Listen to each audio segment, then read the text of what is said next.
Okay, this is September's Google Ads AMA. If you randomly came across this video on YouTube, you might think, who is this guy in a black Nike hat? And what is this Google AMA about? My name is Austin Leclerc. I am co-founder of a Google Ads agency called Grow My Ads. This is obviously our YouTube channel where we talk about Google Ads stuff. We have a free community called PPC Launchpad. And in there, we've got free courses. We have a Performance Max course that's totally free, many other free resources.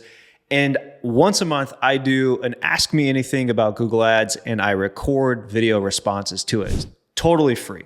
So if you ever want to ask me a question and get a video response, I do it free in our free group at PPC Launchpad. So check that out in the description below. This video is me going through those questions and answering them. I do this for the community, but obviously it makes sense to also record it and put it on YouTube for other people to watch and learn. So if you're not in that group and you like what you're seeing here, go join, ask me a question for next month's AMA. All right, so first question from Tammy. Yes, I would like advice on something that no one is talking about, which is conversion slowdown. Everyone is saying it is because the economy has slowed, but that is not it. And the reason why I know that is because organic leads are surpassing Google ad leads. And that never used to be the case. I believe the target CPA is rising because of the extreme increase in Google ad CPCs. So even though I raised my target CPA, the account never seems to function as well as it did. And these are accounts that are 3 and 4 years old. They have produced hundreds of conversions. This is also happening across various industries, not just home services. Something is definitely going on, and I refuse to believe it's just happening to my accounts. I'm seriously considering starting these accounts over and doing maximize click or manual. I really need to get some guidance on this.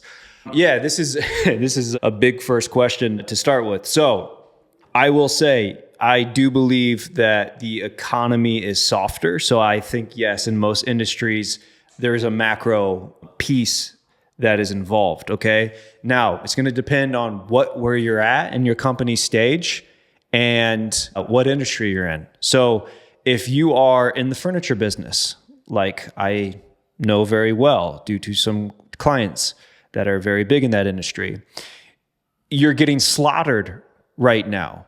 But you're getting slaughtered compared to COVID years, right? COVID years, furniture skyrocketed. That was not natural. That's an outlier event that took place in human history, right? And so everyone was locked down and decided, I'm going to remodel my house because I can't take vacations right now. I can't go outside. So I'm just going to remodel my house. We're going to buy furniture. So we got 5 years of sales in 2. Basically within that time period.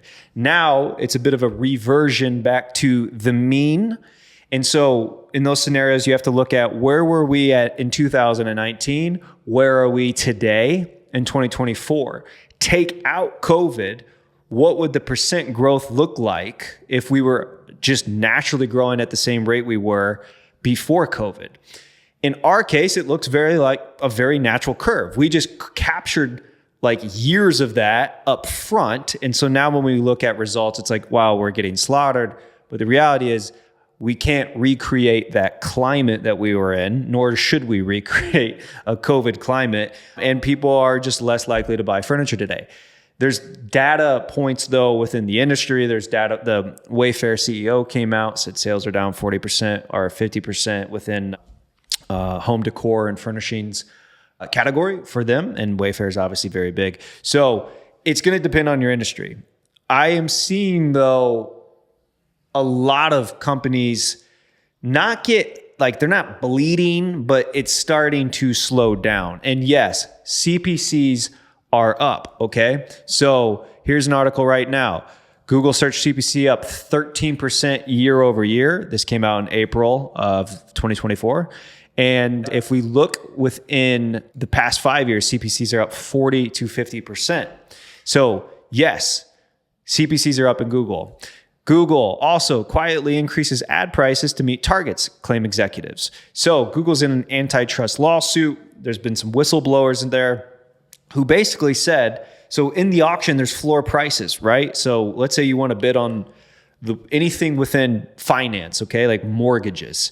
Google sets a price. They're going to mortgages, floor price is going to be X amount of dollars. Doesn't matter how many competitors are on it. We're going to charge X amount of dollars for that click. They said they actually would increase those floor prices without anyone knowing in order to benefit themselves on their quarterly reports, right? Think about it. Google owns not only the ad auction, they are the auction, right? They are the search engine. They know the advertisers, right? And now, due to smart bidding, they know the advertisers' goals. So they know, hey, we've got 10 advertisers on the keyword mortgage loan, Tampa, Florida, and this advertiser A wants a cost per acquisition of 100. Advertiser B wants a cost per acquisition of 50, et cetera. They know all that data. So what goes on behind the scenes there? Is it a true auction based off of what they claim? Probably not. Now, again, that goes down rabbit holes. And not to make this an hour conversation in regards to your question, look at Google's revenue. I mean, this is their annual revenue from 2011 to 2023, right? And a majority of the revenue comes from the advertising side of things. So yes, Google is going to always look out for Google. Yes, CPCs are up. Yes, Google's doing shady things probably behind the scenes that have caused those increases. Yes, there's probably some increased competition due to the influx of buying online during COVID. All of that takes into play. It's not just one thing. Now, does that mean go turn off all your campaigns and switch them to max clicks? If that's something you want to test, then fine. I have yet to find, and I've tested some stuff on small accounts where we move away from smart bidding, we go back to manual bidding, and I have yet to see a positive impact from it. There's a video by a guy named John Moran. I'm sure many of you who are watching this video probably have heard of John Moran.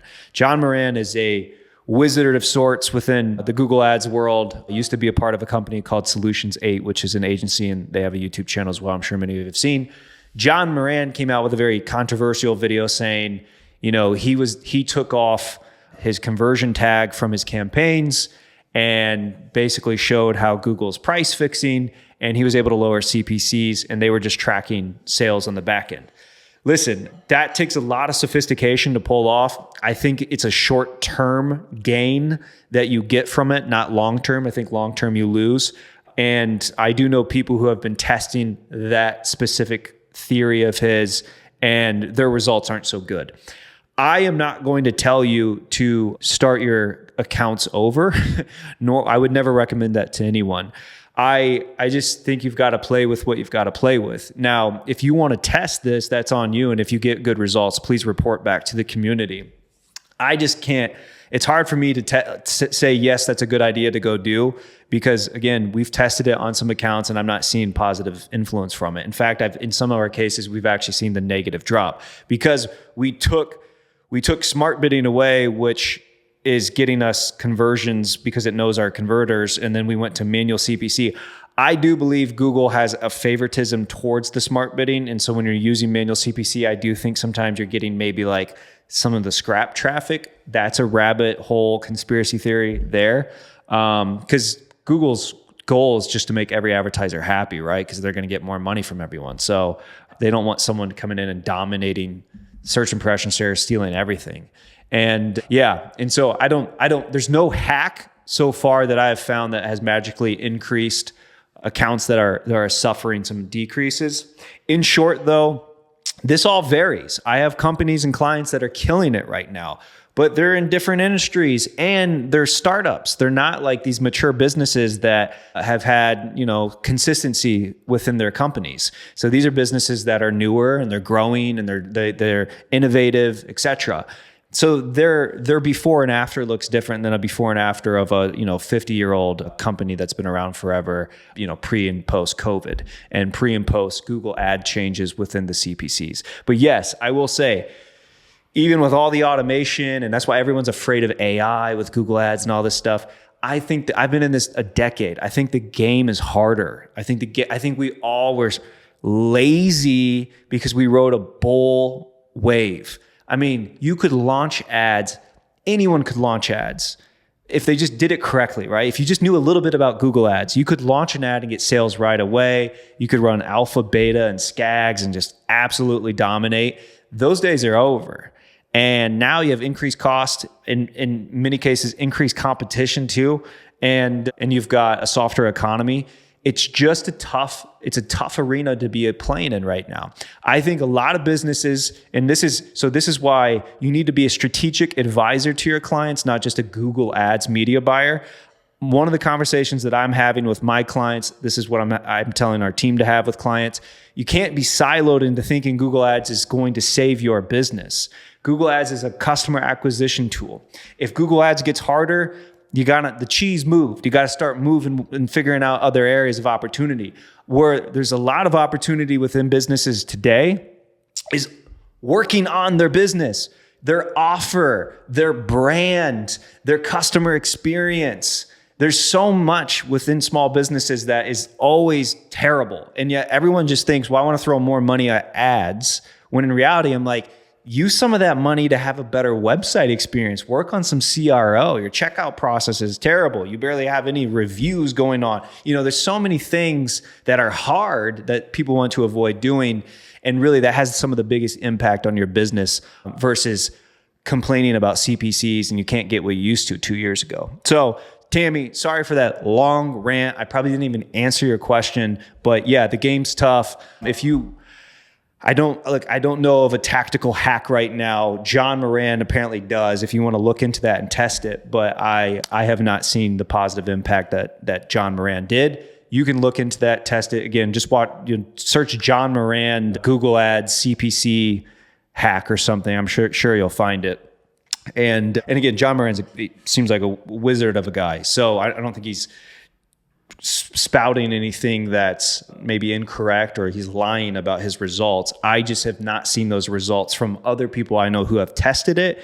And I don't know of a hack that has produced really any sort of like positive uptick by trying to hack bidding or campaign changes right now. Now, that's if I'm sure, Tammy, you're running really good accounts, really good account structures based off of, you doing this for many years. And so I'm assuming you have well-optimized campaigns already. I do audits all day long, and I still see a lot of really bad accounts out there where there's just so much low-hanging fruit because they're just running terrible account structures that are wasting a lot of money for them and decreasing the maximization of where they could be making money. So again, hopefully you got some value from that long-winded answer. Okay, question number 2. No, all questions related to lead generation businesses and hospital clients. For new accounts, old accounts with conversion data, should we use PMax for lead gen businesses, especially service-based or hospitals? Currently, I am only running search and they're working great. They're getting served on both search and maps. Excellent when I add location extension. Here's example scenarios. I have one dental client with good conversion data currently running only search. Can I start with PMax for that? What's your suggestion path and setup? I think all right, with PMax for local lead gen, there's a few things. One, I still yield to search campaigns. I still see better quality from search campaigns. Does that mean PMax doesn't work for lead gen? It's gotten better than when it first came out. When it first came out, it generated a lot of junky spam leads.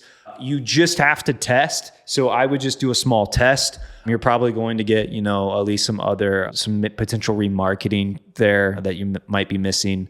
And then we like to run to dedicated landing pages for lead gen for Performance Max. I only will run to a dedicated landing page that I know only comes from that Performance Max campaign.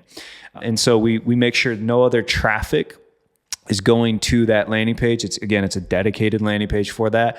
And then we are checking the quality that's coming through for those leads because you have to be very cautious with Performance Max and lead gen. But just test it. If search is doing well for you now, give some money to PMax.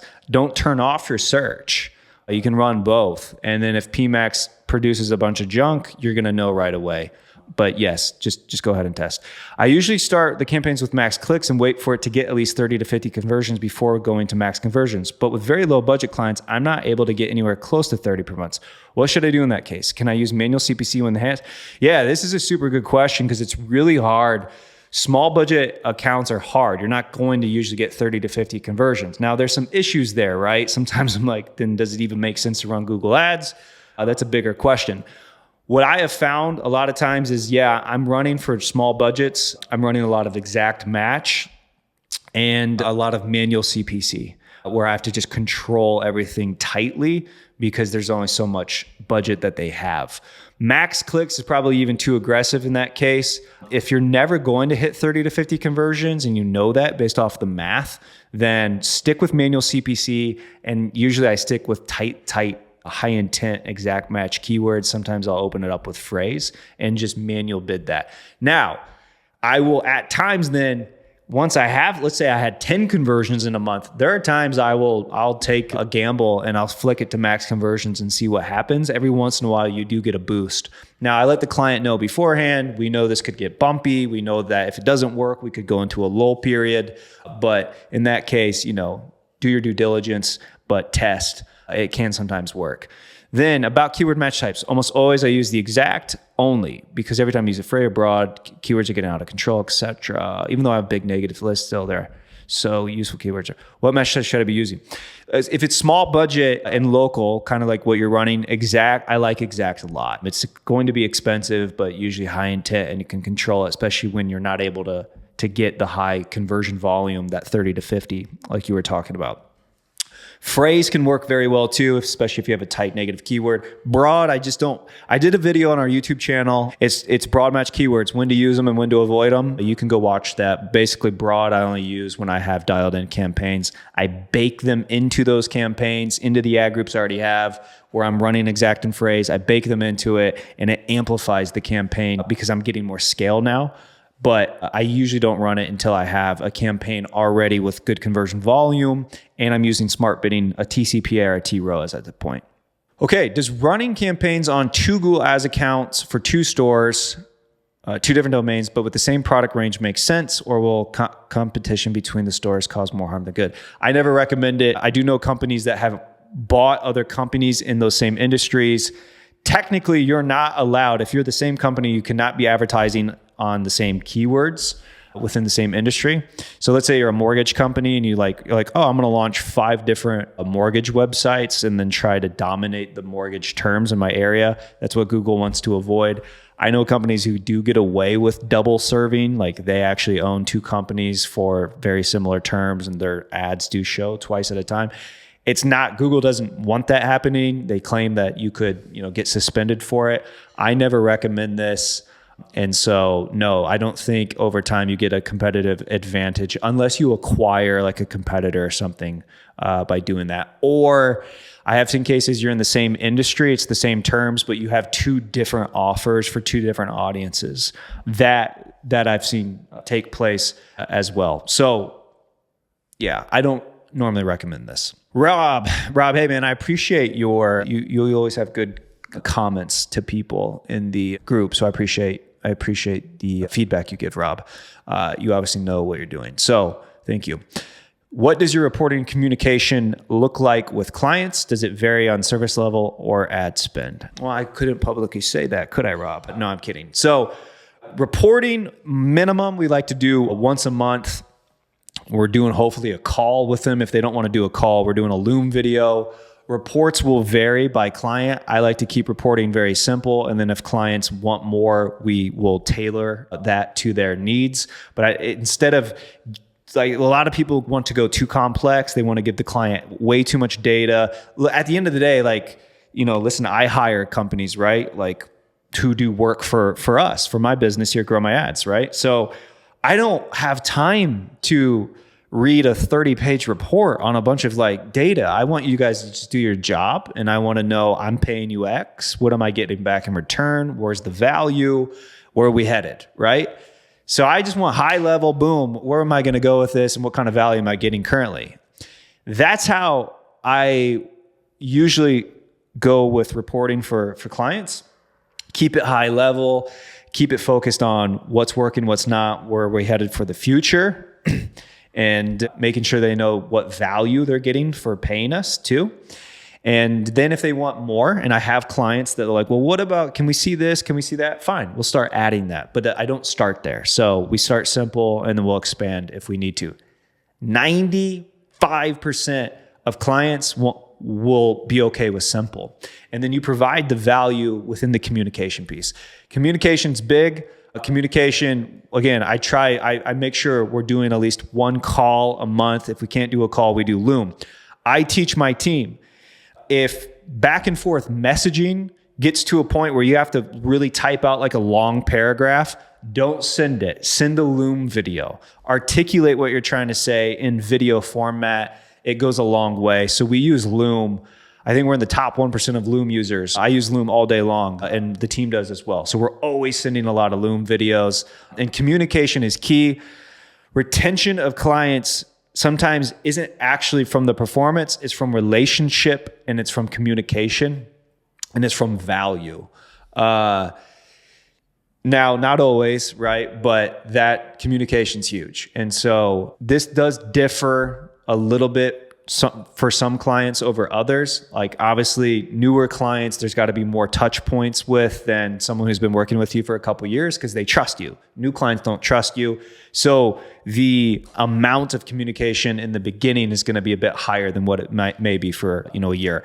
Rob, I'm assuming you've been in the game for a while based off your knowledge. So probably my answer, none of that's new to you, but hopefully you got a little value on how I operate. If you have further questions on that, feel free to ask me. You can DM me or something. We can chat about that if you want. Okay, my team and I are concerned about broad match type keywords because they are draining our clients' budgets with low conversion rate. We're considering some quality criteria to choose among the broad match recommended by Google when limited by search volume. The main criteria we've identified is the search volume of the keyword. Indeed, if keywords have high traffic, is higher. Thanks for letting us know. Yeah, hey, because this video could go, for hours. I don't want it to. I did a video on our YouTube channel. Go to the YouTube channel. It's called Broad Match Keywords, when to use them and when to avoid them. It will literally answer your question all within that video. So hope that helps. Hello, Austin. I have a client that I'm having trouble with setting a conversion value for. I'm getting calls and form submissions. However, some calls can be a $50 part or a full install costing up to $2K. Any advice to set this value is greatly appreciated. Thanks. He only has a small budget of $20 per day.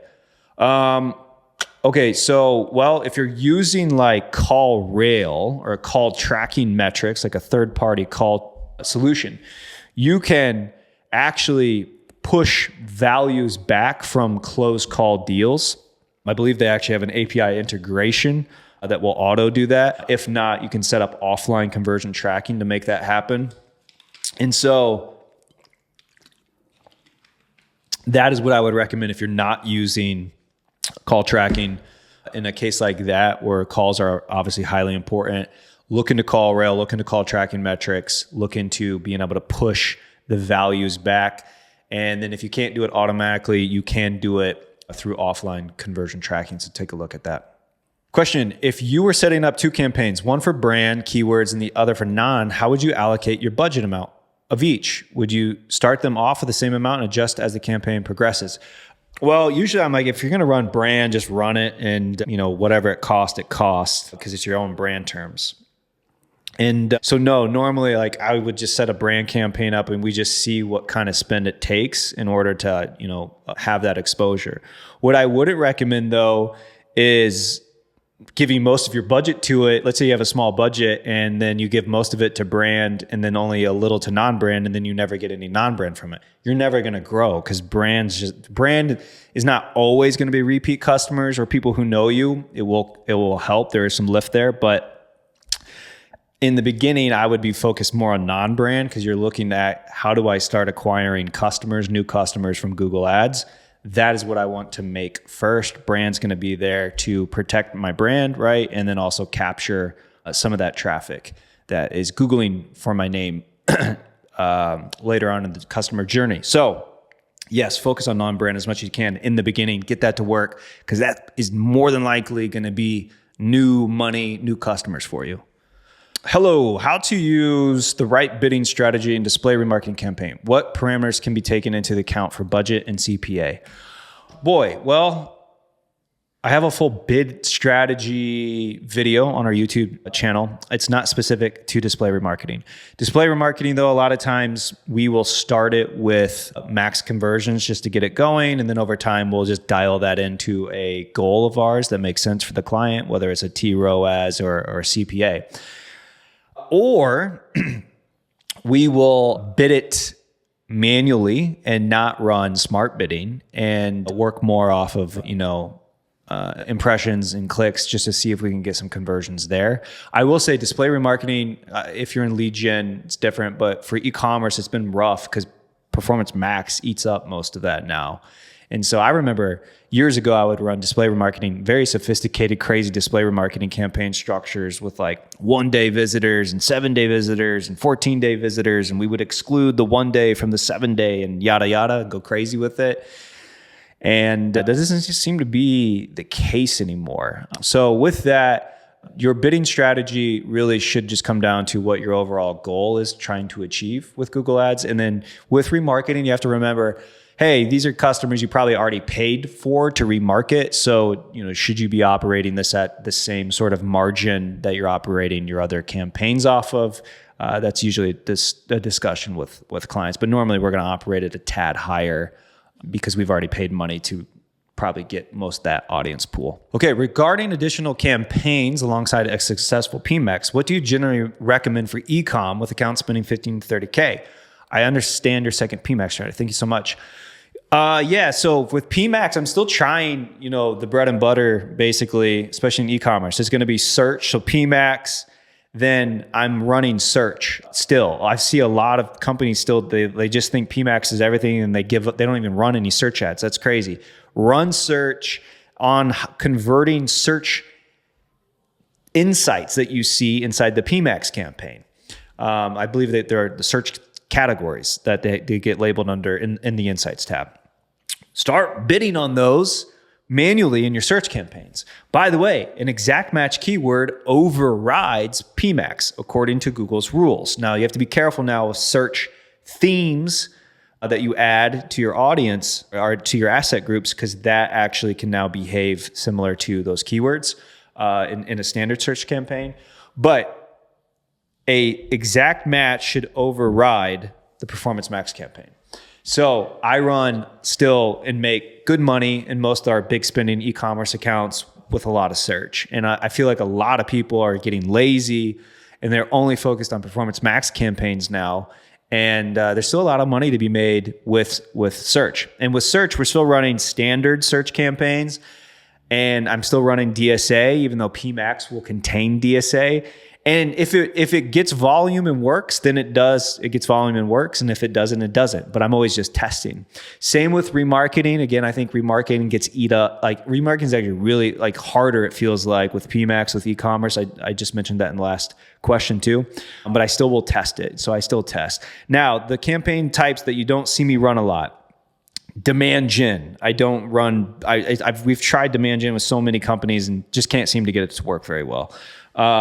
And I think there's just a lot of garbage placement on it. YouTube, we do run for specific companies, and YouTube's going to be hard because it's not going to show a lot of times a really high return inside the Google Ads platform. So you have to be tracking back-end business metrics and then tying some of the back into, your YouTube ad exposure. But I do like YouTube ads. You do need to be really good with the creative. It's about the hook and then the story that's being told within the ad itself. But YouTube ads can do wonderful things. Now, if you sell a $20 product or a $50 product, it gets a little tougher. But it does work with high ticket products in e-commerce. It works wonderfully if you're in the info business. So if you sell courses, guys who are selling $5,000 courses, $3,000 courses, those guys do really well with YouTube. I like to always say, I still think Facebook meta ads is better than YouTube ads. There's going to be YouTube guys who disagree with me on that, but I just, that's what I still believe. And Meta's targeting for cold traffic, like that's totally nuts compared to what Google's able to provide. YouTube ads, though, like if you have meta ads that are working for you, especially video, then I say test it on YouTube. Like you just give it a shot on YouTube still. And so there's still a bit of a blue ocean there within the YouTube ad space. So hopefully that helps answer some of your question. Selling art that is very local, Austin Canvas Art. 1, would you create a campaign that targets people in Austin only first, then expand to Texas state, then US, or go broad in the first place? Selling art, very local. All right, so if this is a brick and mortar, your art is in Austin and you got like a brick and mortar spot and like a lot of your purchases are people like coming into your store, then I would start with Austin. Yes. If it's like e-commerce online that's different, you could probably focus on Texas, but then also add Austin as like a location in there, even though you're going to focus on the US, then add Austin as a location just for the insights to see how Austin behaves. And if a lot of your conversions are coming from Austin or a lot of them are coming from Texas, then you might be able to back your geo-targeting down. So yeah, this actually just would depend on what type of business you are. If you have multiple versions of Austin art with each having different art styles, would you throw all of them into one campaign for testing or create one campaign for each piece art? Example, I have many variations for one piece of art, size, color, frames, maybe 160 SKUs per piece, $15 per day. Stick to one campaign for now. If you were selling art and then you also sold keyboards, that's different. But you've got art, and I'm assuming the price points, they may fluctuate, but it's art and it's Austin art. Stick to one campaign right now. Find heat within that one campaign, and then go from there. I would like advice on running experiments. I haven't run one since they changed the process. I have now created experiments that have been in progress for over 2 weeks. One is for max conversions versus max clicks. One is a landing page experiment. These are set on 2 different campaigns. I have followed a few different tutorials to check these, and I think I did everything right, but neither has shown any impressions. I have submitted a support ticket and haven't heard back. Is this normal not to have impressions? What can I... Yeah, I would have to see, I guess, the settings because, we run experiments just fine, and you're going to see your experiment, you're going to see as, like, it'll look like a little campaign. It usually has, like, a lab, icon next to it when it's enabled, but you're going to, and then you're splitting the traffic. So normally you're saying, hey, like split 50-50 or 80-20 or whatever you set it to. So you should absolutely be getting impressions and clicks to it. I would check those settings again if you're not seeing anything there, but it should run, and Google will split the traffic as you tell it to based on what experiment you're running. Is it worth keeping a campaign running with low budget when there is less need for leads, and keep optimizing it so when the need increases, the campaign can hit the ground running, or just pause and start again? I would just keep it. Yeah, I would keep it running with low budget if that's acceptable. I do believe that when you pause a campaign, it's harder to get back. Like if it's longer than, like, let's say a week or two. So when we have clients that are like, hey, we need to pause a certain campaign out for like a couple days, something weird happens, right? We won't actually pause them. I go in and I put a penny on it. So it's just 1 penny. And believe it or not, there's been times that we've created sales from like a penny. It's bizarre how it's worked. But so in the Google Ads system, it's saying that campaign's still enabled. And then when I'm ready to ramp spin back up, I just put the spin back up. I have this belief, and there's no public statement on this, so I could be totally wrong. This could just be me being a weird person. But I have this like suspicion that when you pause, and then let's say you give it a week, 2 weeks, 3 weeks, a month, several months, you're like restarting almost. It's almost like it has to warm back up. Again, a Google engineer could tell me I'm an idiot and say that's totally false, Austin. That's not how it works. That's how it feels to me anytime I've ran into that. So I do a weird thing. I call it the penny trick. And I'm not the one who created that. I learned that many, many years ago. I forget from who. But instead of pausing a campaign, when I know I have to have it off for a while, I just set it to 1 penny. Hi, Austin. Regarding fashion products with variant colors, do you think it's better to create a single product and add variant colors, or create different products for each color? Some of our colors are year-round, while others have seasonal shelf life of 2 to 3 months. I'm considering keeping all in one product, deleting the variant colors when they are out of stock, and then adding new colors as they come. I look forward to your thoughts.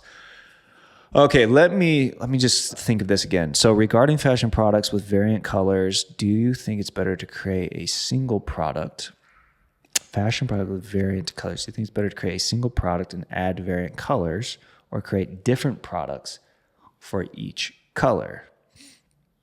On this one, yeah, these are always tough because like fashion and the variants. So normally what I've found, let's say, because I work with a lot of existing advertisers, right? So normally what I have found is, let's say you've got a shirt, a skirt, jeans, whatever it may be, hats.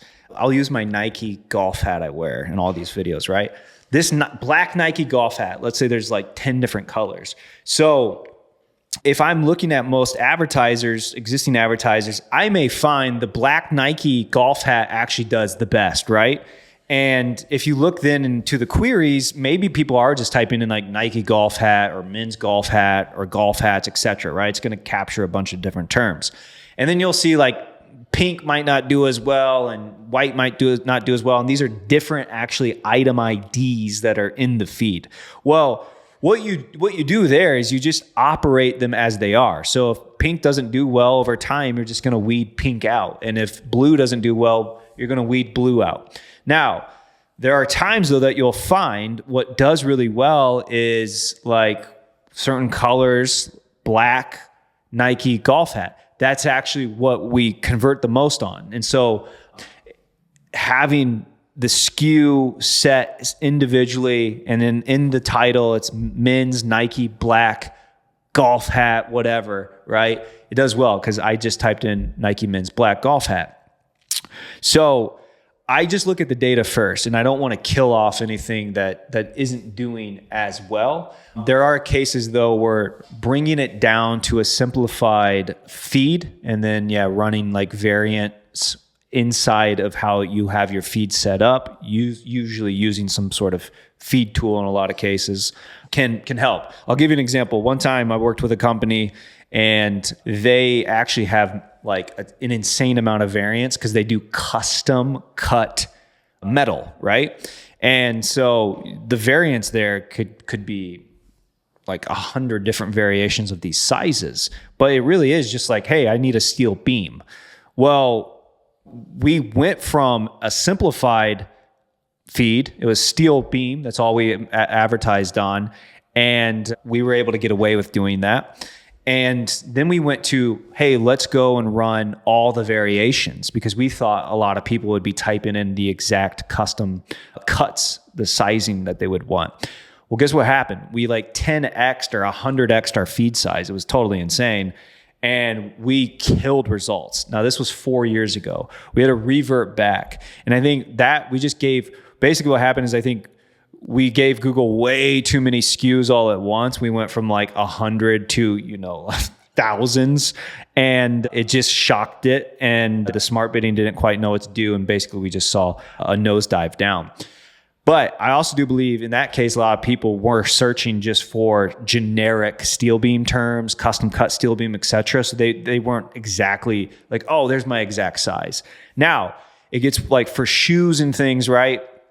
If I'm looking for a men's size 10 Nike free run shoe, well, if I see a size 8 in my Google search, I'm probably not going to click that. So it gets tough. I would say whatever your feed is now, and if you have historical data, review that data and then make a judgment call from there, especially maybe on specific products. So sorry, I know I'm not probably giving you a full answer here where you have the blueprint to make this decision, but it depends. And so, I think it's going to be based off what your historical data is showing, and then you can feel comfortable making a decision from there. Company doing ads for B2B2C. We service both businesses and their clients. For lead generation, we're going after both businesses and clients. If a client lead is generated, we pass it to the closest business. Any advice on the ad side for this type of scenario so Google doesn't get confused on what audiences they should be looking for? Any way to split the audience for tracking? I have the tags and conversions split up. Also, how to best handle where a large amount of traffic to our site and ads are recurring users. Both the businesses and clients have logins to our site. I have a feeling a good portion of our spend is going to recurring users to just get to our site and want these individuals to get negated. I know there's a setting for bid for new users only, but I don't want to not bid for people that is coming back for a second time. Is this Is this where I would need to do the new user setting? All right, for that, you could you upload a customer match list. So these are like customer emails, names, and everything else you have, and you literally exclude it from your campaign. That way no customer sees your ads. I don't normally advise that or run that, but in certain scenarios you can. You could go crazy and just exclude your all site visitors list. That's going to kill off though anyone who's been to your site. So I don't normally advise that either. So in those cases, you'll have to test. I will say, like, I don't think you want to go too crazy with trying to negate some of those people. Now, in regards to doing ads for B2B to BC, we service both businesses and their clients. For lead generation, we're going after both businesses and clients. If a client lead is generated, we pass it to the closest business. Any advice on the ad side for this type of scenario so Google doesn't get confused on what audiences they should be looking for? Whew, boy, I'm a bit confused. I wish I kind of knew what you were doing and servicing. It's very hard. I may not be able to answer this because I guess I would have to know, like, wait, who are the businesses, who are the clients, and vice versa. If you're running it all through the same company, and yeah, I would assume then your campaigns and your keyword targeting are going to be different for your B2B versus your B2C. And then if not, then what you end up doing, how do you get more of B2B and how do you get more of B2C? Sometimes I get this question. Sometimes they're going to be searching the same thing. It's really about the conversion data you're passing back to train the machine learning. So the better, the better quality you give it, the better you're going to train the machine learning on that. I'll give you an example. So mortgage, I'm going to use mortgages again. People who search for mortgages are low credit people and high credit people are going to probably still be searching the same thing, like home loans near me, home loans, Tampa, Florida. Okay. Well, like, I want more of the high quality guys. I want more of the people with good credit and big income. Okay. Well, Google doesn't know that. So pass that information back to them. And so how do you do that? You do that through the backend. You do that through your form submission. You do that through your sales funnel. And so if someone is bad credit, you don't count them as a conversion. And you do that through how you would, go through your actual sales funnel. For us, Grow My Ads, if someone says they're not currently, because we run our own ad funnels, if someone comes to our landing page and says they're not currently running Google Ads, I do not count that as a conversion. And so you can set that up and fire a conversion on what you want to fire a conversion on through the backend. And so again, a lot of people just run basic landing pages, basic form submissions, treat everyone the same. You shouldn't. You want to, I always give this stupid example. It's like a diet, or it's like your body. The better quality food you give it, the better you're probably going to feel and your body's going to be, right? The more junk you give it, the more junky you're going to feel and the junky you're going to be. Well, same with Google. If I just keep giving it, hey, here's what I want. These are the good quality conversion data points, right? This is what a converter looks like to me, and that's what I feed it. That's what it's going to continue to go find because that's what I'm training it on. It's kind of like how LLMs behave, right? An LLM is only as good as the data it's been given.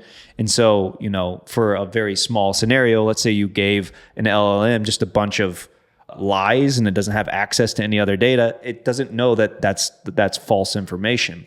So with Google Ads, smart bidding, machine learning, all of that, it's all about that data that you provide back to it and train it on. So hopefully that answers a little bit of that. All right. Hey, Austin, I've been running a free shopping campaign since August 15th for a D2C clothing brand, dresses, undergarments. Budget is $40 a day. Max click bid strategy. We generated 15 purchases in the first 21 days and only 3 in 25 days since. Average CPC is 68. CTR is 1.1 and we average 59 clicks a day. I need to get this moving again. Should I change the T-ROAS even though we haven't hit 30?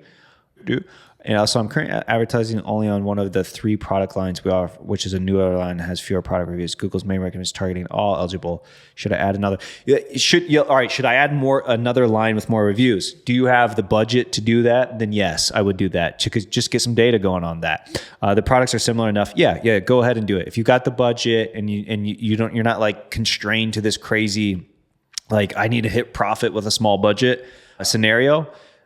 Yeah, open it up, get data. In the beginning, it's all about just getting that data. What happened? We generated 15 conversions in the first 21 days and now only 3 in 25 days since. What happened? All right, we'll do a before and after. How many clicks did I get on the products that sold? How many clicks did I get on the products that sold after?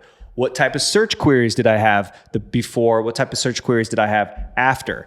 If everything looks fine and it's just like, wow, this is bad, then A, you can wait it out, or you could test. I wouldn't go to a T ROAS. I would just go, well, and it's shopping, so you have to. So yes, you could test a T ROAS on, take your historical ROAS that you got within this 46-day period, and then set it even a bit below. So you're saying, hey, I'm willing to go aggressive. Let's say you hit like a 200% in this time frame. If you want to test hero, then I would set it to like a 180. And maybe that's not you're like, well, I don't want a 180. Who cares? What you want is sales back up. And so you're trying to get aggressive and try to spark that back up. So that's how you could try to go about that. But look into the data, look into before and after, look into the products that were clicked, what sort of search queries they were, what happened in the first 21 days that didn't happen in the last 25 days, just to make sure there isn't another issue there. And it's not just, Google thing that's happening. Okay, how to optimize for purchases if you are only getting add to carts? Well, yeah, you're going to need to get purchases first. And so this seems like a volume issue right now. If you're not getting purchases, but you're getting add to carts and you're getting lots of add to carts, then this is something I'm looking at as like, all right, what's going on with the checkout process? Why am I not getting purchases? But yes, in order to optimize for purchases, you're going to have to get purchase data coming in. Okay, hey Austin, we are running Google ads for our business, spending more than $500,000 per month across 8 different countries. Now we have reached a point where we are unable to scale our best-selling products further. Currently, we're using demand gen, PMax, YouTube Shorts, display ads. Can you share some strategies or different approaches we can take to scale our best-selling products? Can you also suggest different practices we can implement to better utilize remarketing audiences? Boy, at your guys' spin level, I don't know what your obviously products are. I would assume I would be looking at what your market share is. I would be looking at your impression shares. I'd be looking at what are the largest scalable platforms? Well, YouTube ads would be huge, right? Because usually YouTube ads, like once you crank that, you can scale. If you've got YouTube figured out. Now, I'm assuming you're tied to a goal there. So, but with search and, shopping and whatnot, you're going to be able to know what your impression share is there. And so if your impression share is high, you may ultimately not be able to get any more from Google. Like there's only going to be so much. Like, there are companies that we have, let's say they're in, a market and they're already spending millions of dollars per year on Google ads. Throwing more money at Google ads doesn't always allow you to scale further. Like sometimes you really are, you're taking as much of the market as you can at that point from Google ads within that industry. So in that case, you've got to go to other channels. You got to expand to those channels. You guys are already doing a tremendous job, it sounds like, within the Google world of marketing campaign types, right? YouTube and YouTube Shorts and demand gen and all of it, right? So there it's tapping into those other channels. What are you guys doing on Meta? What are you doing on TikTok? What are you doing on, whatever else there is? And expanding further, getting your reach further. Also, going further up the funnel. And Google's usually not the best play for that. YouTube, it can. YouTube Shorts, it can. But Meta, again, this is usually the better route. Let's say you sell, and I learned this from a guy named Ezra Firestone. He owns a cosmetic company, and it's cosmetics for older women. And it's not like everything's anti-aging. They're like, no, like, you're beautiful. And yes, you are older, but you're a beautiful person. So there's not anti-aging. I think they call it pro-age or something. But they, not everyone's ready to buy their product just yet. So they do like campaigns that are literally advertising value to that market. So it's like the top 10 beauty tips for women over 50. They're spending money on that, but they've set it up in a way that they use it as a filtration system. So if I'm a woman and I'm over 50 and I see this Facebook ad or Instagram ad, it's like top 10 tips for women who are over 50, I'm probably going to be interested. Then, based on my behavior on this article, and on that article, they have provided lots of value, but they bake in their products there. It's on their website, right? And based on your behavior then, you're going to go down different remarketing funnels. And this, by the way, is going to start answering question number 2. So if I came to there and I only spent 10 seconds on the website, they're going to probably not remarket to me. If I was on that article for 10 minutes, I showed intent. This is someone who is interested in what we have. They're just not ready to buy. Like they just clicked an ad about, learning more about these top 10 beauty tips for women over 50. But they're interested, they're in our market. So we're going to start just remarketing social value to them, maybe customer testimonials. I'm not even going to try to sell you anything yet. Then if you were on that page and you added the product, you actually clicked the product and you added it to the cart, but you didn't buy, I'm going to try to sell you that product. So now you go down a different remarketing funnel where I'm pushing maybe a discount or I'm pushing that product back in front of you.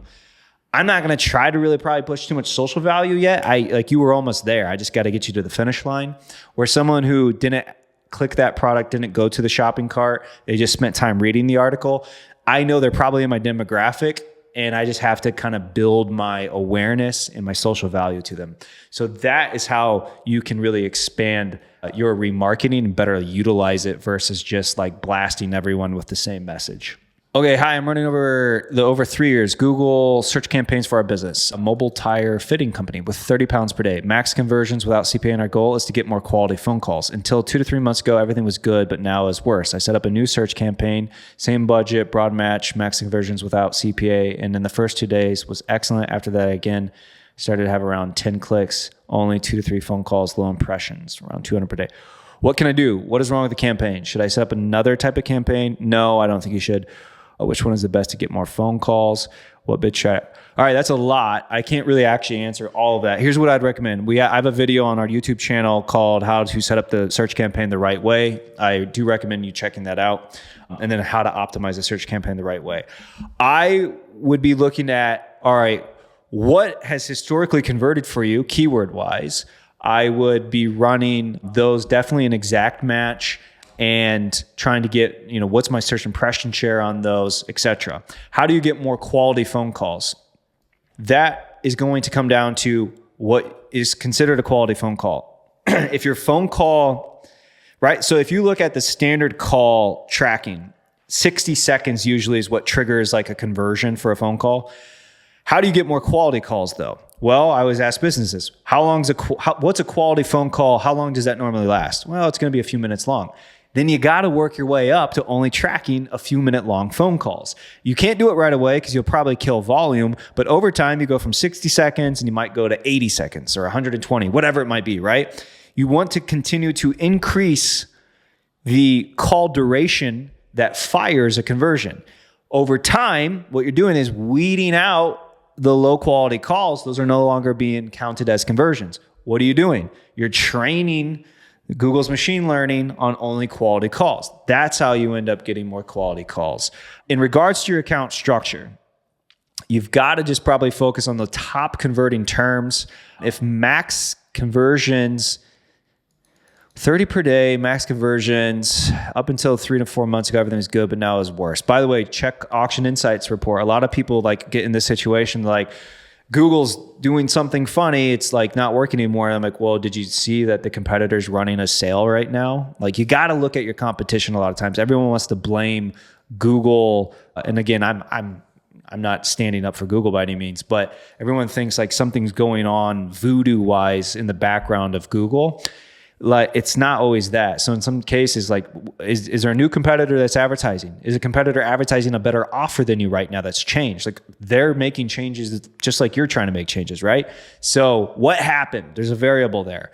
But in regards to structure, watch my video. And normally in this case, I'd be looking at what are my top converting terms. If you're on max conversions without a CPA, I would be running mainly exact and phrase. You can run broad there. A lot of times I don't like that though. Again, I have a video on broad match keywords. I've mentioned it 100 times on this video.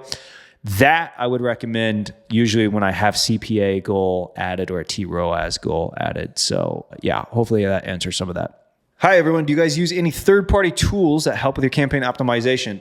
Well, we're actually building out our own internal tool for like budget tracking stuff, mainly just because we've got a lot of clients. In regards to software that I've used that I don't mind, but like I don't use most of it because we don't necessarily need to. Optimizer has been pretty good. A guy named Ed Leak owns something called Ad Evolver that's more affordable. It's pretty good. Add-a-List by Brad Geddes, I believe is his last name. Brad's a wizard and veteran in this world. That's good software as well. Then there's tools like that can be used for feed management. We use Data Feed Watch. We have enterprise level clients that are usually on Feedonomics. So yeah, there are tools out there that can be used.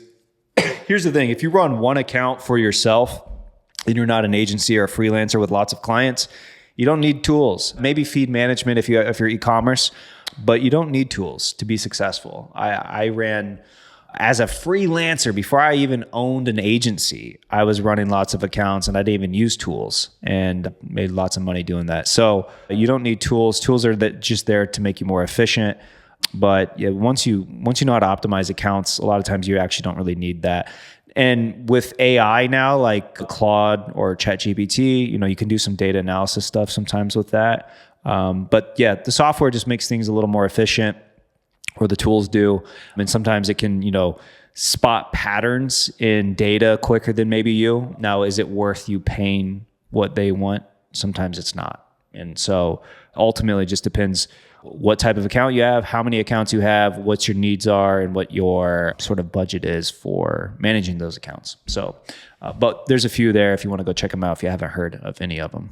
Okay, one last question. Hey, we have an extremely niche product, budget split between PMax and search. Small spend, 100 a month, 1,000 a month, running for 9 months. ROAS and search has been much higher and getting close to profitability, but ROAS tanked by nearly a half in first week of September without any changes having been made for previous 3 weeks. Any ideas?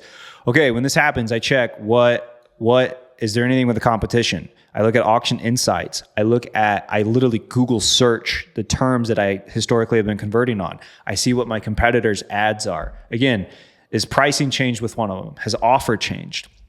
If there's nothing there you find, then I get into the weeds of the technical stuff.